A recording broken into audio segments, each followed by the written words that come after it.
در اعماق کوههای رودبار گیلان غاری وجود داره که رازهای قدیمی‌تر از انسان خردمند در خودش پنهان کرده. غار دربند رشی، جایی که نقاشی‌های روی دیواراش شاید نشونه‌ای باشن از تمدنی که قبل از ما وجود داشته. آیا اینجا محل تولد اولین هنرمندان زمین بوده یا ردپای موجوداتی ناشناخته؟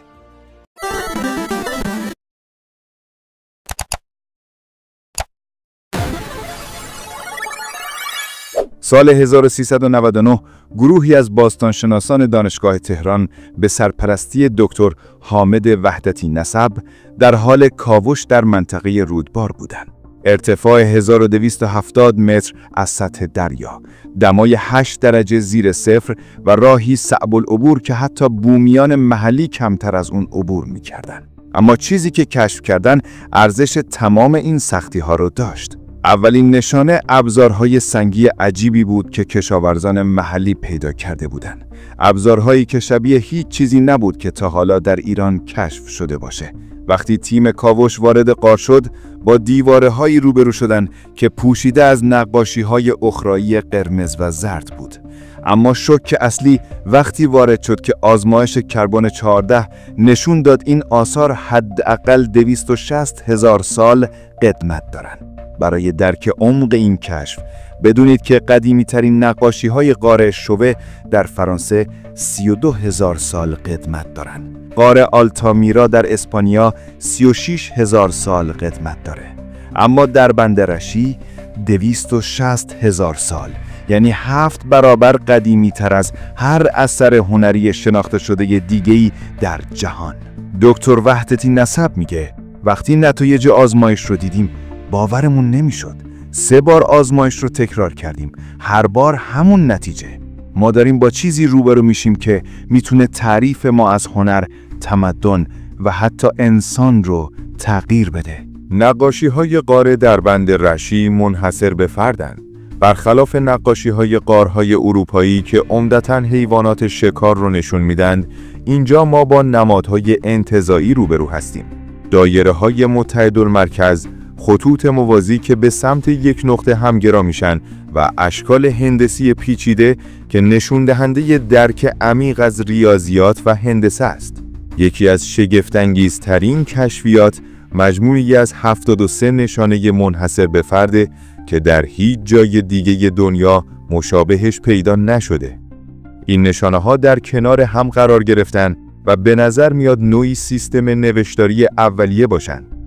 اگه این فرضیه درست باشه، یعنی نوشتار 250,000 سال زودتر از چیزی که فکر می‌کردیم اختراع شده.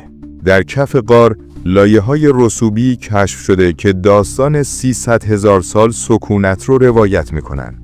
استخوان‌های حیواناتی که منقرض شدن، ابزارهای سنگی پیشرفته و حتی آثاری از آتش کنترل شده. جالبه که در یکی از لایه‌ها دانه‌های غلات کشت شده پیدا شده که قدمتشون به 180,000 سال پیش برمیگرده. پروفسور مارسل اوته از دانشگاه آکسفورد که برای بررسی یافته‌ها به ایران اومده بود میگه این کشف همه تصورات ما رو زیر و رو میکنه.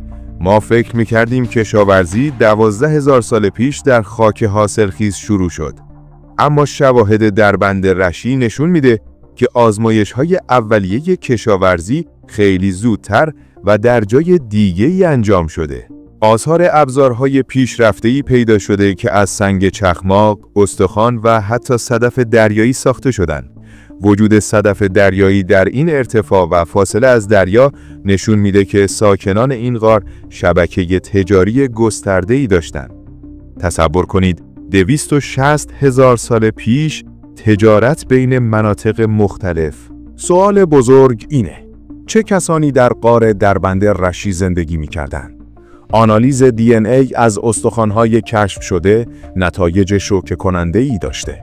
این موجودات نه انسان خردمند یا هوموساپینس بودند، نه نیاندرتال و نه دنیسووان.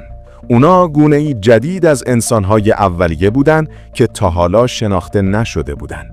دکتر مریم رحیمی، ژنتیک شناس پروژه، توضیح میده ما با گونه‌ای روبرو هستیم که حدود 70% از نظر ژنتیکی با انسان امروزی مشترکه. این موجودات قد متوسط 150 سانتی متر، مغزی با حجم 1100 سانتی متر مکعب و انگشتانی بلندتری نسبت به ما داشتن.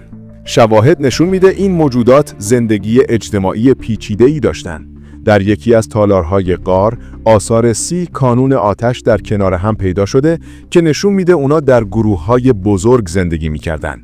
آثار مراسم تدفین با اشیای همراه جسد نشون میده که اونا به زندگی پس از مرگ اعتقاد داشتن.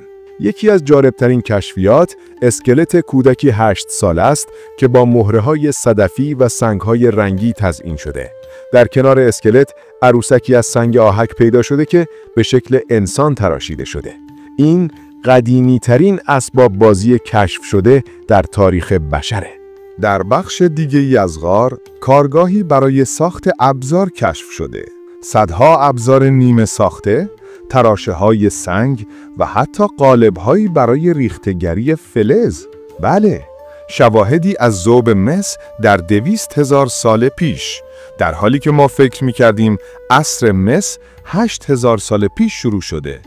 دکتر جواد نوشاد، باستانشناس ارشد پروژه، میگه هر روز که میگذره کشف جدیدی داریم که باور نکردنی تر از کشف قبله. این غار داره تمام کتاب‌های تاریخ رو بازنویسی میکنه. آنچه در غار دربند رشی کشف شده از نظر فناوری حیرت انگیزه. سنگ‌هایی با سوراخ‌های کاملاً گرد و صاف که انگار با دریل مدرن سوراخ شدن. خطوط مستقیم و زوایای 90 درجه کامل روی سنگ‌های گرانیت که با ابزارهای امروزی هم ساختش سخته. یکی از عجیبترین یافته‌ها دیسکی از جنس سنگ سیاه مغناطیسی با قطر 30 سانتی متره که روش نقش‌های مارپیچی حک شده. وقتی این دیسک در معرض نور خورشید قرار میگیره، سایه‌هایی ایجاد میکنه که مثل یک تقویم خورشیدی عمل میکنه. دقت این تقویم در محاسبه طول سال 365 روزه. در آزمایشگاه‌های دانشگاه صنعتی شریف، آنالیز شیمیایی رنگ‌های استفاده شده در نقاشی‌ها انجام شد. نتیجه، این رنگ‌ها از ترکیب پیچیده‌ای از اکسیدهای آهن، منگنز و موادی ساخته شدند که امروزه در رنگ‌های صنعتی استفاده میشن. جالب‌تر این که این رنگ‌ها بعد از 260,000 سال هنوز پایدار موندن.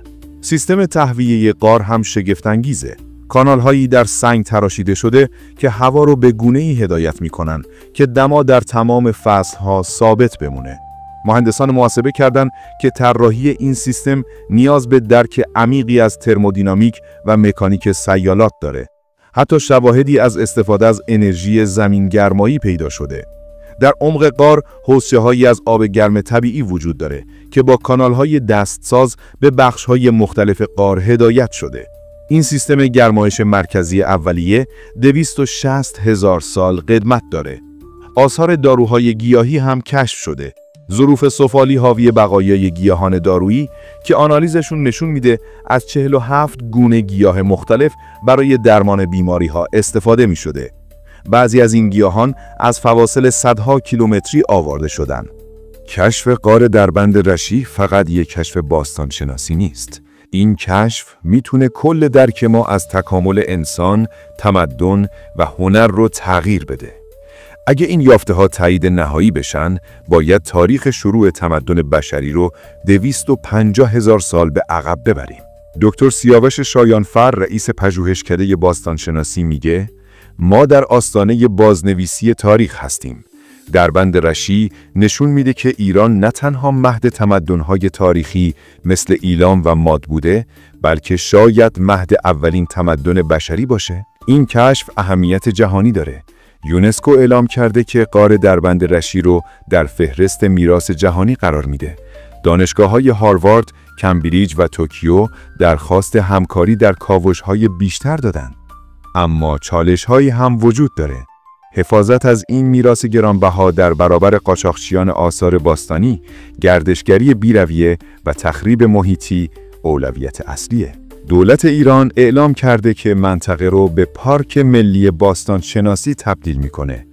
تا الان فقط 15% از غار کاوش شده.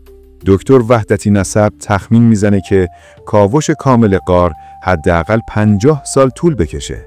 هر روز ممکنه کشف جدیدی انجام بشه که شگفت‌انگیزتر از قبلی باشه. غار دربند رشی یادآوریه که هنوز چیزهای زیادی درباره گذشتمون نمیدونیم.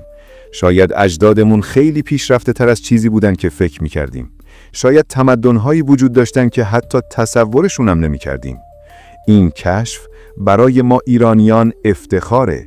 سرزمینی که همیشه مهد تمدن بوده، حالا ثابت میکنه که شاید اولین جرقه‌های تمدن بشری هم از همین جا زده شده.